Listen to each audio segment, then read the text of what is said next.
এটা আসলেও মানে অভূতপূর্ব একটি সময়। আমার পরিবার উল্লসিত হয়েছে, আমার পরিবার অভিভূত হয়েছে, এবং যখন শপথ গ্রহণ করেছি তখনও আমার পরিবার বারবার আমাকে ফোন দিচ্ছিল যে তারা অভিভূত হয়েছে। এটি আসলে ভাষায় প্রকাশ করা যাবে না, এটার অনুভূতি। আলহামদুলিল্লাহ, আমি তো সবার জন্যই কথা বলেছি। আমি যেটা ভালো সেই ভালোর পক্ষে কথা বলেছি। কারো হয়তো বা ভালো লাগে নাই, তারা হয়তো বা সমালোচনা করেছে, বাট আমি সবাইকে নিয়ে কাজ করতে চাই।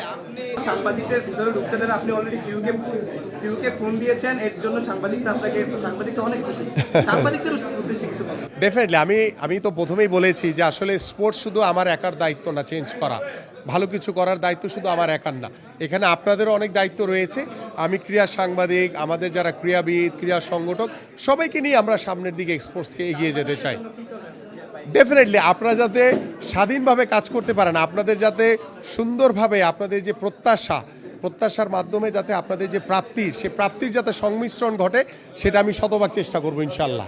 আমিন ভাই, আপনার সবার অনেক আশা ছিল, আপনার দল যে আপনাকে মূল্যায়ন করছে সেটা নিয়ে কিছু বলবেন? ডেফিনেটলি মাননীয় প্রধানমন্ত্রী জনাব তারেক রহমান, আমি দীর্ঘদিন ধরে এই বাংলাদেশ জাতীয়তাবাদী দলের একজন ক্ষুদ্র কর্মী হিসেবে কাজ করেছি। আমি ঢাকা মহানগর উত্তর বিএনপির দুবারের সদস্য সচিব ছিলাম, বর্তমানে আহ্বায়কের দায়িত্ব পালন করছি, এবং গত 17 বছর স্বৈরাচারের বিরুদ্ধে, বিগত সরকারের বিরুদ্ধে অগ্রভাগে থেকে কিন্তু আন্দোলন সংগ্রাম করেছি, বারবার জেল খেটেছি, গুলিবিদ্ধ হয়েছি, রক্তাক্ত হয়েছি, এবং ক্রীড়াঙ্গনকে কিভাবে সামনের দিকে এগিয়ে নিয়ে যাওয়া যায় সেই বিষয়গুলো নিয়ে কাজ করেছি।